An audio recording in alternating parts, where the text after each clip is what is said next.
نحمده ونصلي ونسلم على رسوله الكريم أما بعد فأعوذ بالله من الشيطان الرجيم بسم الله الرحمن الرحيم إما يبلغن عندك الكبر أحدهما أو كلاهما فلا تقل لهما أف ولا تنهرهما وقل لهما قولا كريما واخفض لهما جناح الذل من الرحمة وقل رب ارحمهما كما ربياني صغيرا. درود پاک پڑھیں اللہم صلی علی سیدنا و مولانا محمد معدن الجود والکرم وآلہ وصحبہ وبارک وسلم صلاۃ و سلام علیک یا رسول اللہ صلاۃ و سلام علیک یا حبیب اللہ صلی اللہ تعالی علیہ وسلم. حضرات کرام، اللہ رب العزت جل جلالہ عما نوالہ کا کرم کہ رمضان المبارک کے 10 دن یعنی عشرہ رحمت خیر و عافیت و سلامتی کے ساتھ ہم سے رخصت ہو گئے. ابھی اپنا اپنا نصیبہ ہے کہ ہم نے کیا کمایا ہے، کیا پایا ہے.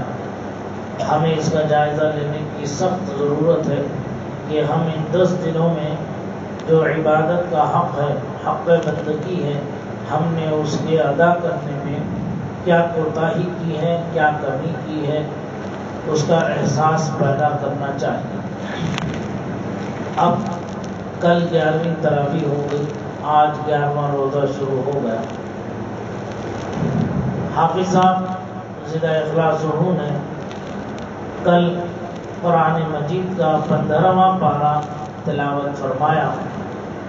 15ویں پارے کی شروع سورت سورہ بنی اسرائیل ہے. اس سورت کے اندر بہت سے واقعات کا ذکر ہے، بہت سے حالات کا ذکر ہے، اور قوم بنی اسرائیل پر اللہ تعالیٰ کی جو نعمتیں تھیں ان نعمتوں کا ذکر ہے، اور ان نعمتوں کی ناقدری کرنے کا ذکر ہے. تو جب اللہ کی نعمت کی ناقدری کی تو اللہ نے انہیں عذاب بھی عطا فرمایا، اس عذاب کا بھی ذکر ہے. ایک مرتبہ گناہ کیا، ایک نبی کا قتل کر کے پھر توبہ کی، پھر اس کے بعد دوبارہ گناہ کیا، حضرت زکریا اور یحییٰ کا قتل کر کے، پھر اللہ نے ان پر عذاب نازل فرمایا، پھر توبہ کی، پھر تیسری مرتبہ گناہ کیا تو تیسری مرتبہ اللہ تعالیٰ نے ان پر عذاب نازل فرمایا. اللہ تعالیٰ نے اس صورت کے اندر ان تمام واقعات کا ذکر کرتے ہوئے ارشاد فرمایا کہ تم بار بار گناہ کرو گے، میں تمہیں بار بار سزا دوں گا. جتنی بار گناہ کرو گے اتنی بار سزا دوں گا. اسی صورت میں جو پہلی آیات مقدسہ ہیں اس میں شب معراج کا ذکر ہے. سبحان الذی اسری بعبدہ لیلا من المسجد الحرام الی المسجد الاقصی. پاک ہے وہ ذات جو لے گئی اپنے بندے کو راتوں رات مسجد حرام سے مسجد اقصی تک. آنے واحد میں پہنچ گئے. شب کے چند تھوڑے سے حصے میں مکہ مکرمہ سے بیت المقدس کی طرف سرکار تشریف لے. وہاں سے پھر آسمان دنیا کی طرف تشریف لے گئے. آسمانوں کی سیر کرائی گئی، جنت و دوزخ کی سیر کرائی گئی، جہنم کو دکھایا گیا، وہاں کے عذاب کو دکھایا گیا، اور جنت کی نعمتوں کا مشاہدہ کرایا گیا. پھر اس سے اوپر سدرۃ المنتہا پہنچے. پھر سدرۃ المنتہا سے لامکاں تشریف لے گئے، اور لامکاں میں جا کر کے وہ دیکھا کہ جو آپ ہی کا حق تھا، آپ کے سوا کسی دوسرے کو یہ حق اللہ تعالیٰ نے نہیں دیا. یعنی اللہ تبارک و تعالیٰ کی زیارت سرکار نے اپنے سر کے آنکھوں کے ساتھ جسم و جسمانیت کے ساتھ کیسے کی اللہ جانے، اس کا رسول جانے. مسجد حرام سے مسجد اقصی تک کا جو سفر ہے یہ نص قطعی قرآن کریم سے ثابت ہے، اس کا منکر کافر ہے۔ مسجد حرام سے مسجد اقصی تک جانے کا انکار کرنے والا وہ دائرہ اسلام سے خارج کافر ہے، کافر۔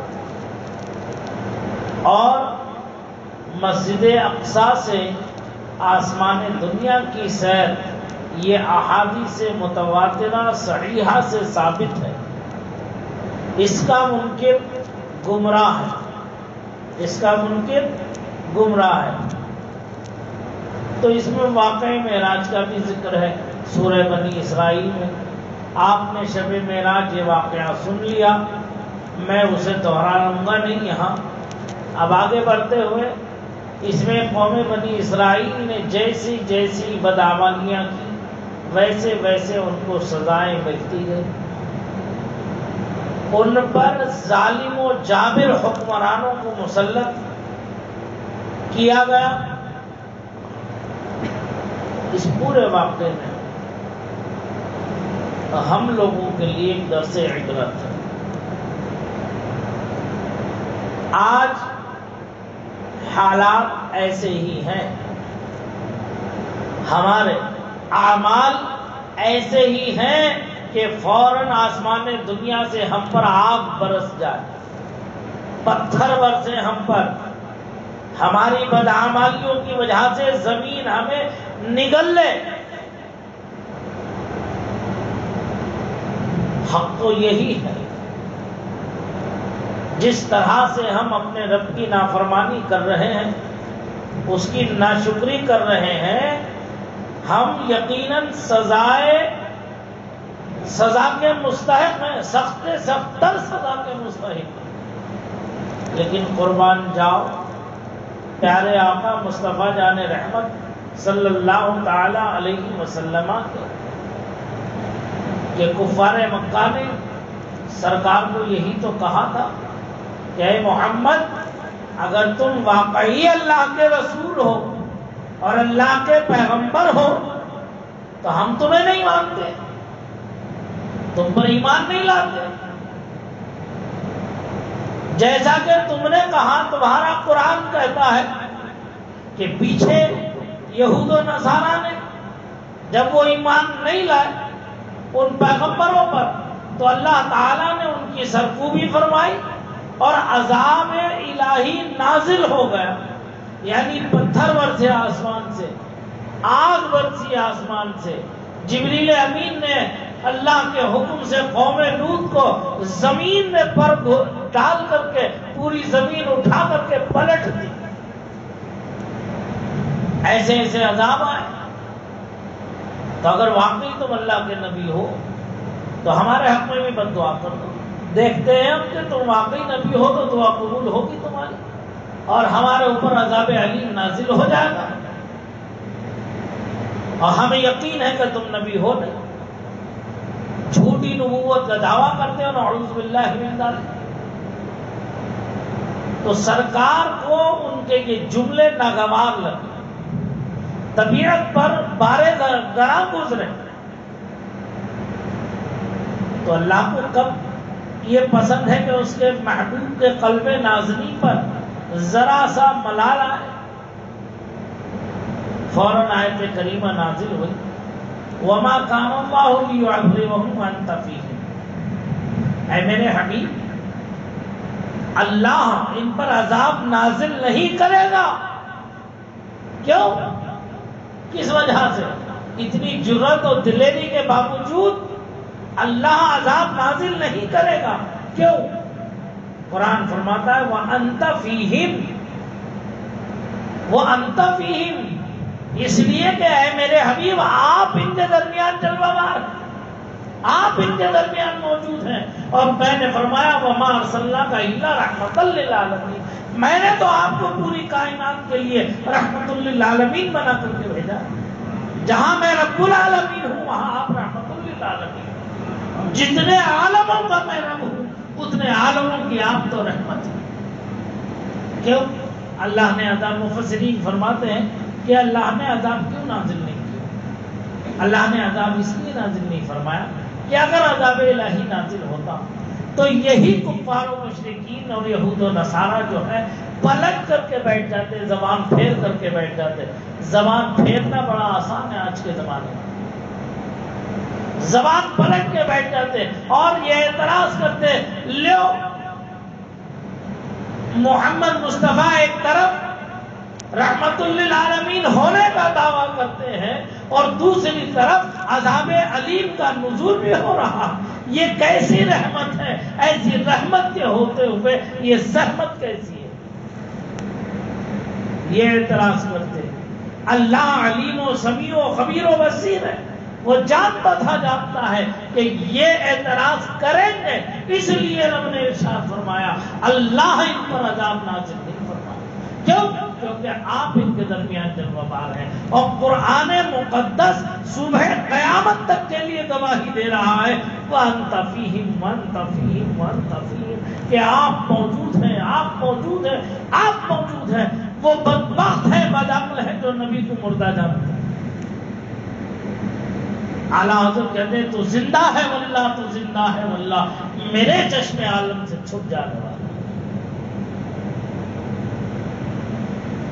تو عذاب الہی نازل نہیں ہو رہا. اس واقعے سے ہمیں عبرت حاصل کرنا چاہیے کہ اگر ہم بچے ہوئے ہیں تو سرکار کے صدقے اور طفیل میں بچے ہوئے ہیں، ورنہ ایسے ایسے عذاب آتے. ابھی آپ حضرات نے پیچھے تاریخوں میں دیکھا ہوگا اللہ اپنی قدرت کی نشانیوں کا اظہار وقتاً فوقتاً فرماتا رہتا ہے. کہیں جوالا مکھی پھٹا، پہاڑ میں آگ کا سمندر اگل دیا، کہیں ریت کا سمندر نظر آتا ہے، اور کہیں سونامی جیسی خطرناک لہریں سمندر کے اندر اٹھ کر کے بستیوں کی بستیاں ختم کر دے رہی. ابھی بھی وقت ہے. یہ درس عبرت ہے عالم کے لیے کہ یہ اپنی ان بدعمالیوں سے باز آ جائیں، غلط حرکتوں سے باز آ جائیں، گناہوں سے باز آ جائیں، سچے دل سے تائب ہو کر اللہ اور اس کے رسول کے وفادار ہو جائیں. اس سورہ بنی اسرائیل کے اندر بنی اسرائیل کا واقعہ بیان کر کے امت مصطفیٰ کو ڈرایا جا رہا ہے کہ خبردار، ہوشیار ہو جاؤ، آگاہ ہو جاؤ. اللہ کی نافرمانی سب سے بڑا گناہ ہے، اس کی نافرمانی سے بچو. اللہ ہمیں آپ سب کو اس کی توفیق رفیق عطا فرمائے.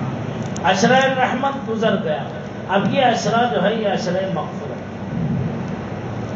اسی میں بہت سے واقعات میں چند احکام بھی بیان کیے گئے. آج ہم پر جو یہ وبال آ رہا ہے، ہمیں ٹھنڈے دل سے جائزہ لینا چاہیے، غور کرنا چاہیے، اور ہمیں سوچنا چاہیے کہ جو ہے آخر اتنی محنت کر کے، مشقتیں کر کے، پھر بھی ہم پر یہ عذاب نازل ہو رہا ہے. کیوں؟ ہم سے کہاں غلطیاں ہو رہی ہیں؟ بشری تقاضوں میں، شیطانی وسوسوں سے، نفس کی شرارت ہمیں کہاں لے کر کے جا رہی ہے؟ ہمیں اس کا جائزہ لینا پڑے. آج اکثر اولادیں جو ہیں وہ ماں باپ کی نافرمان ہیں.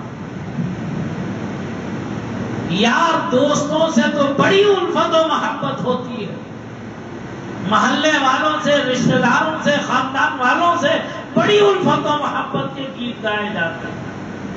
محلے والے، رشتہ دار، دوست احباب ہمیں بڑا مؤدب، بڑا مہذب، بڑا مطیع و فرما بردار گردانتے ہیں، لیکن حقیقت حال اس کے برعکس ہے کہ ہم اپنے ماں باپ کے پرلے درجے کے نافرمان. ہماری نظر میں ماں باپ کی کوئی اہمیت نہیں ہے، دوست و احباب کی اہمیت زیادہ. یہ قرب قیامت کی نشانیوں میں سے ایک نشانی ہے کہ اولاد ماں باپ کی عزت نہیں کرے گی، دوست و احباب کی عزت جو ہے دل کھول کے کرے گی. گھر میں آتے ہی ماں باپ سے بدسلوکی، بدزبانی، زبان درازی، لان تان شروع کرتے ہیں۔ جب ہمارا عمل یہ ہوگا تو کیا ہمیں کوئی بھلائی میسر ہوگی؟ کوئی کامیابی ہمیں ملے گی؟ ارے کیسے ملے گی؟ قرآن فرماتا ہے اما یبلغن عندک الکبر احدہما او کلاہما، جب وہ دونوں یا ان میں سے ایک پہنچ جائے بڑھاپے کو، فلا تقل لہما اف، تو تم انہیں لفظ اف بھی نہ کہو، ولا تنہرہما، نہ تم انہیں جھڑکو۔ اف بھی کہنے پر منع کر دیا اور جھڑکنے پہ بھی منع کر دیا۔ وَقُلْ لَهُمَا قَوْلًا كَرِيمًا، ان سے عاجزانہ انداز میں گفتگو کرو۔ وَاخْفِضْ لَهُمَا جَنَاحَ الذُّلِّ مِنَ الرَّحْمَةِ، اور اپنے پروں کو عاجزی کی طرح بچھا دو ان کی راہ پر۔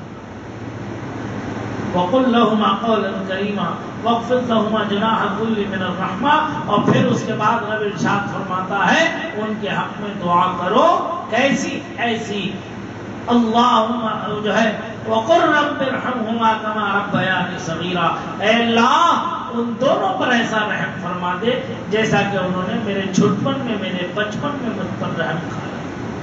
ہم بچپنے کے عالم میں جب تک ہوش و حواس ہمارے نہیں سنبھل جاتے کتنی نادانیاں کرتے ہیں، کتنی غلطیاں کرتے ہیں، کتنا نقصان پہنچاتے ہیں۔ بڑی سے بڑی قیمتی چیز ہم توڑ دیتے ہیں، بڑی سے بڑی مہنگی چیز کو ہم برباد کر دیتے ہیں، لیکن واہ رے واہ ماں اور باپ کا دل کہ کبھی اس بچے پر غصہ نہیں کرتا۔ اس بچے سے اگر کوئی چیز ٹوٹ جائے تو وہ یہی کہتا ہے ہائے میرا لاڈلا، تجھے چوٹ تو نہیں آئی، تجھے تکلیف تو نہیں پہنچی، ٹوٹ گیا ٹوٹ گیا، کوئی پرواہ نہیں، اللہ تیرے صدقے اور دے دے گا، اور دے گا میرا رب تیرے صدقے۔ یہ ماں باپ کا رویہ تھا۔ اور آج ذرا سے ہمارے مزاج کے خلاف کوئی بات ہو جائے، خلاف شرع بات نہیں، اس میں تو کسی کی اطاعت و فرما برداری جائے گی۔ اپنی ذات کے لیے مزاج کے خلاف اگر کوئی بات ہو جائے تو ہم برداشت نہیں کرتے، جبکہ حکم یہ ہے کہ تمہاری مرضی کے خلاف وہ کچھ بھی کہہ لے، تمہیں لفظ اف کہنے کی اجازت نہیں ہے ان کے حق میں۔ اس لیے ماں باپ کی رضا رب کی رضا ہے، ان کی اطاعت و فرما برداری رب کی اطاعت و فرما برداری۔ اسی کے ساتھ ایک اور واقعہ اس کے اندر بیان کیا گیا، اسے عرض کر کے اپنی بات مکمل کر رہا ہوں۔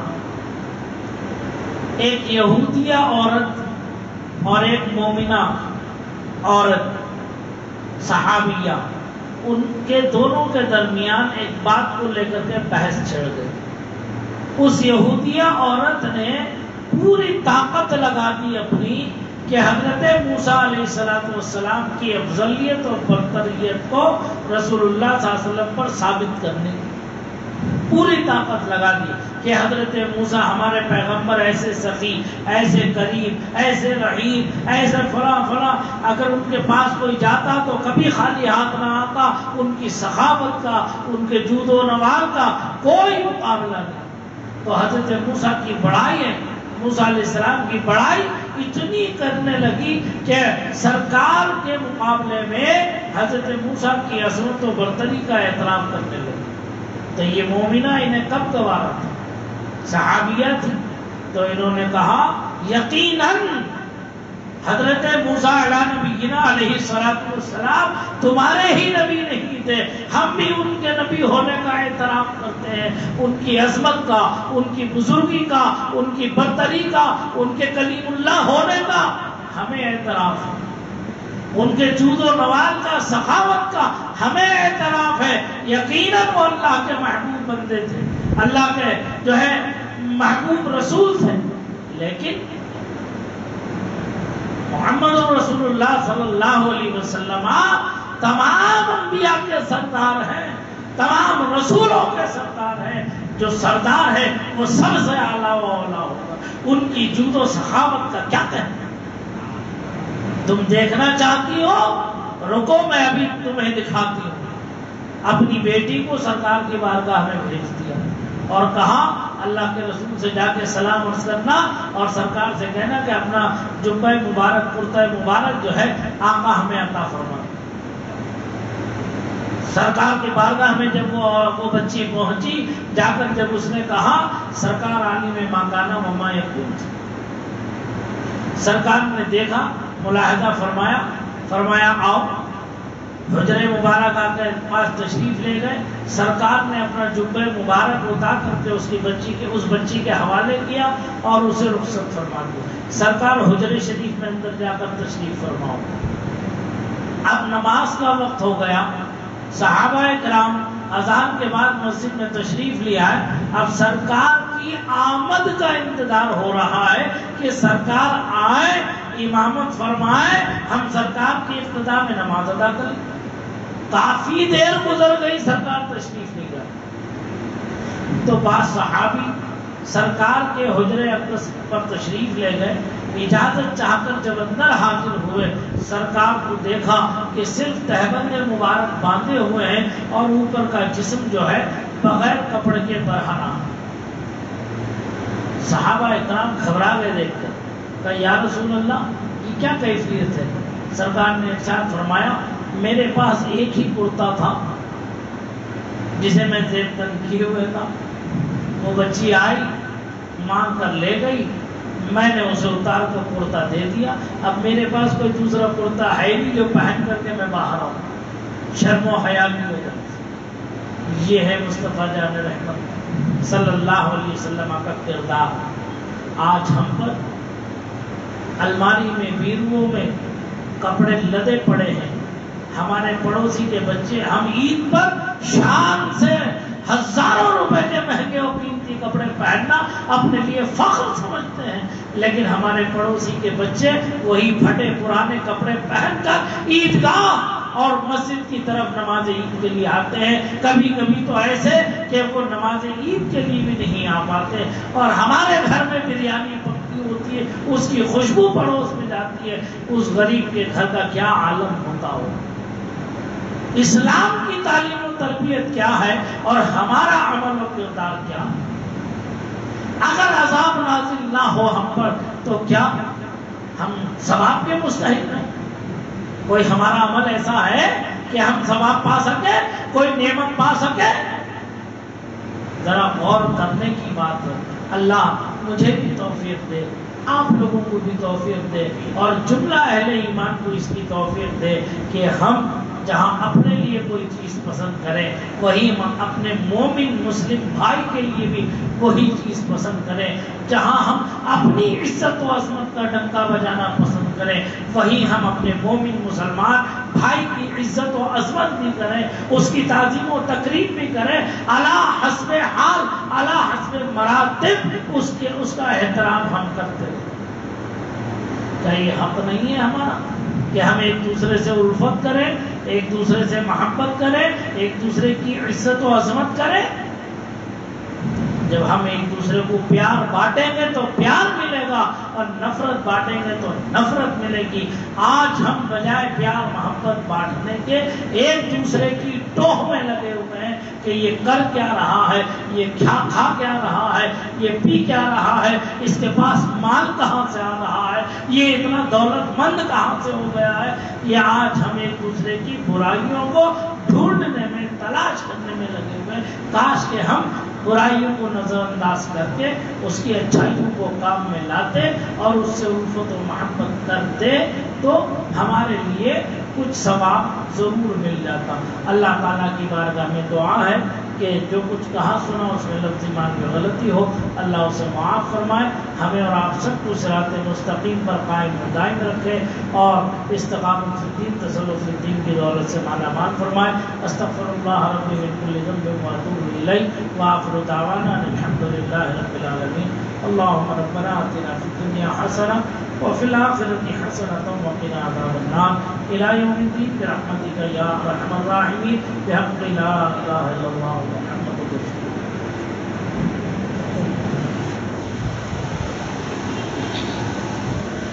رسول شاہ اعلیٰ سلام علیکم دو عالم کے آقا سلام علیکم شہنشاہ اعلیٰ سلام علیکم